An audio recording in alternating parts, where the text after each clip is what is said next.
Il est temps de recommencer à rêver. Bonjour et bienvenue dans ce nouvel épisode du podcast de la double reconnexion.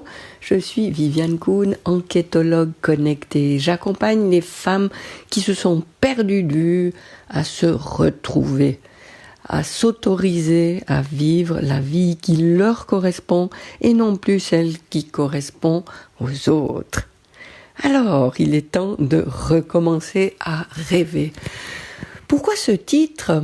Parce que j'ai entendu dernièrement quelqu'un qui était en conférence devant des centaines de personnes et qui avait interpellé une personne en particulier dans la salle et qui lui a demandé quel était son rêve.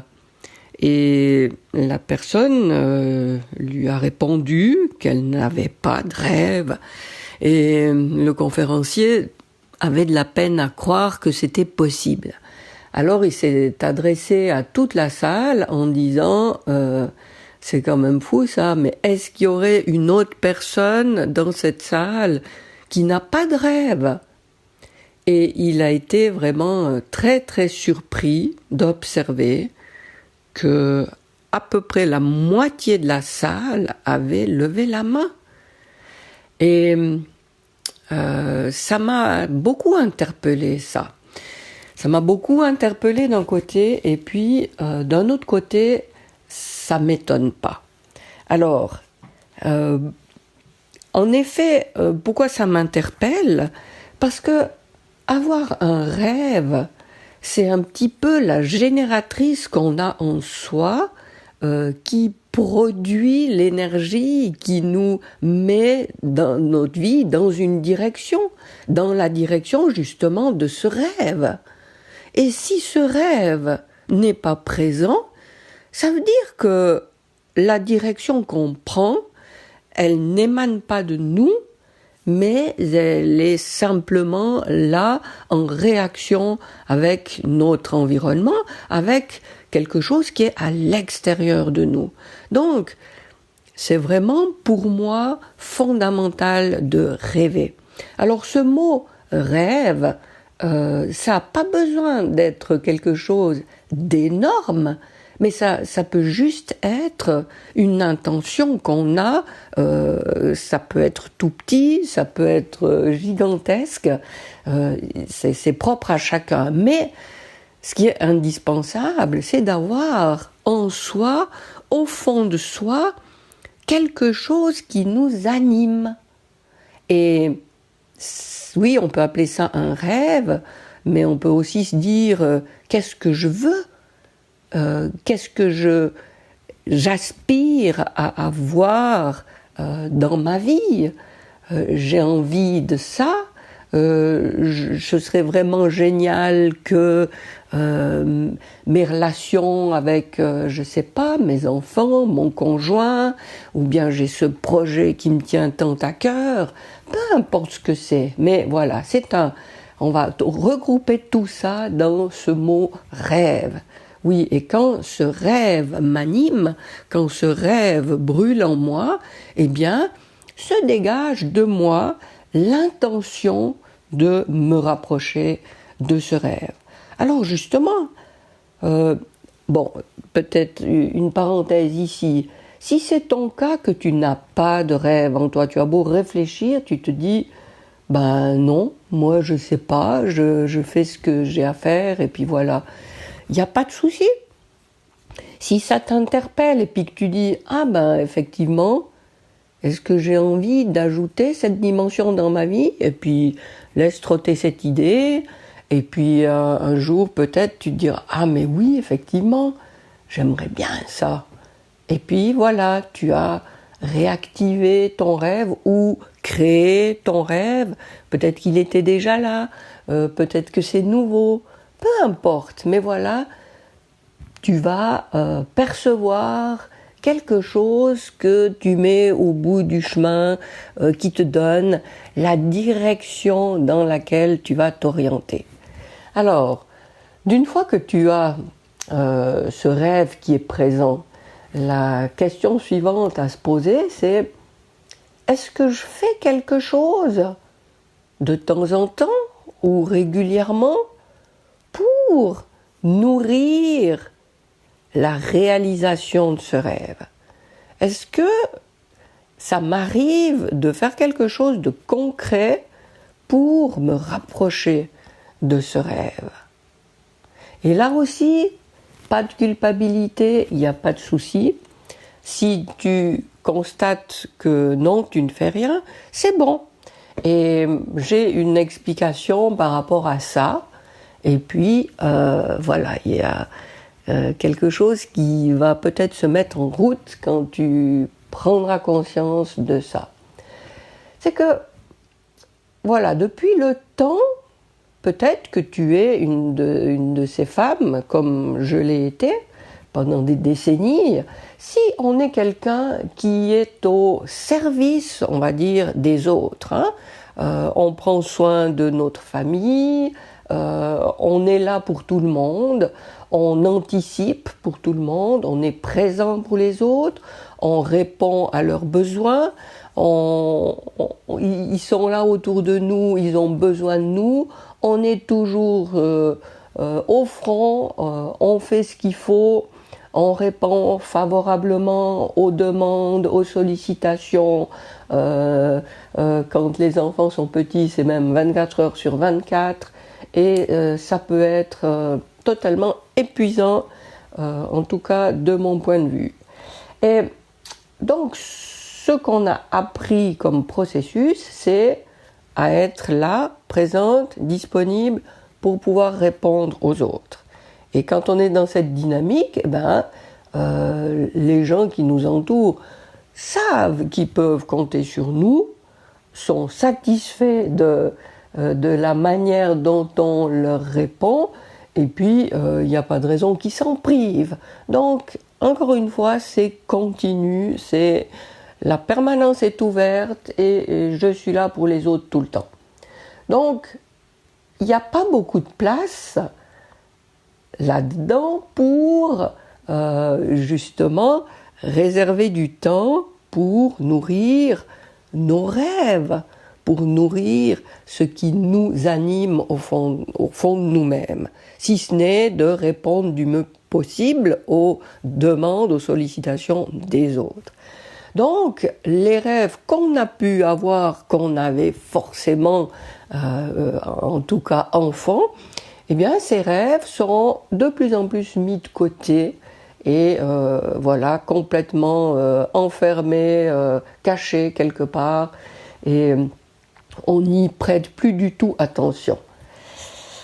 Ce qui fait que quand le temps passe, on a appris que, étant donné qu'on est sollicité tout le temps, quand on a un moment de répit, on en profite pour souffler, pour faire une pause, pour en profiter, pour récupérer, parce qu'on sait que ça va pas durer et puis qu'on va bientôt être rappelé à répondre encore à quelque chose. Donc vraiment, ce fonctionnement qui a été présent pendant des années, a effectivement fait mettre de côté et disparaître nos rêves. Et quand le temps passe, normalement, se dégage un petit peu plus de temps au fur et à mesure des années. Pourquoi ? Parce que déjà les enfants grandissent et normalement, ils restent pas indéfiniment à la maison, ils prennent leur envol et puis ça nous laisse un peu de temps pour autre chose. Il y a aussi des gens qui disparaissent de nos vies, soit parce qu'ils sont plus là du tout, soit parce qu'ils déménagent. Enfin voilà. Normalement, le cours de la vie fait que on a quand même de plus en plus de temps dans nos vies. Et là, alors, il se passe quelque chose, c'est qu'on n'a tellement pas pensé, tellement oublié nos rêves que, au lieu de leur donner de la place, on est de plus en plus mécontente de notre situation parce que on a tellement appris à répondre aux autres qu'au fur et à mesure que les autres nous demandent plus quelque chose, eh bien on se sent vidé, inutile, et on est de plus en plus insatisfaite. Et voilà ce que je te propose de faire, c'est de te remettre à l'écoute de ceux ou ces rêves que tu avais avant et de réactiver ça, de les remettre, laisser remonter à la surface, d'en prendre connaissance, de les ajuster à ta vie de maintenant et de te mettre quotidiennement ou pas, si ça peut être moins, mais à faire quelque chose pour te remettre en tout cas en direction de ces rêves ou de ce rêve et puis de t'en rapprocher. Alors, je voudrais pas finir sans te rappeler une excellente nouvelle. Parce que peut-être que tu te dis, bah oui, je sais bien, peut-être tu t'es rendu compte déjà depuis un moment que ce rêve était là, mais que tu fais peut-être pas suffisamment, à ton avis, pour lui donner une chance de se réaliser. Mais et puis peut-être que tu t'auto-flagelles en disant, mais je suis quand même nulle parce que ben voilà, c'est vrai que j'aimerais ça, puis j'ai encore rien fait maintenant, et puis j'ai toujours pas mis en place ça ou je sais pas quoi. Enfin bref. Stop à l'auto-flagellation. Et puis, ce que je tiens à te dire pour t'encourager dans cette voie, c'est que observe un tout petit peu, repense combien tu peux être efficace quand tu as quelque chose à faire. Est-ce que tu as fait faux bond à ton entourage qui sollicitait ton temps, qui sollicitait tes capacités, qui sollicitait ton savoir-faire? Ben non, tu as été présente, tu as su faire toujours ce qu'il fallait. Donc, surtout, ne te dis pas que tu n'en es pas capable. Sauf que maintenant, la différence, c'est que c'est pour toi qu'il faut le faire. Alors, n'oublie pas que tout ce que tu as fait pour les autres, ben, tu es aussi capable de le faire pour toi. Alors, peut-être que tu as perdu l'habitude, mais tu peux le faire. Alors, mets tous ces talents que tu as développés au fil du temps, mets-les à ta disposition. Mets-toi en face de ces rêves à qui tu redonnes de la place et pose-toi et demande-toi qu'est-ce que je peux faire là maintenant? Quelle est la petite chose que je peux faire pour m'en approcher? Quelle est la petite chose que je peux mettre en place pour faire en sorte qu'il commence à exister? Et tous les jours, souviens-toi, combien tu as fait de choses pour les autres, combien tu n'as jamais flanché, combien tu n'as pas fait faux bond aux autres. Eh bien, si tu avais la même attitude envers toi-même pour te mettre sur ce chemin de réaliser ce rêve que tu as mis de côté jusqu'à maintenant. Alors voilà ce que je voulais dire dans cet épisode. Voilà pourquoi ce titre me tient particulièrement à cœur. Il est temps de recommencer à rêver. Redonne de la place à ces rêves que tu as oubliés et puis redonne leur vie. Voilà, j'espère que ça te parle. Et si tu as une question ou un sujet que tu aimerais me soumettre, n'hésite pas. Je te rappelle que sur mon site vivianka.com, tu peux aller télécharger un rituel d'hygiène énergétique.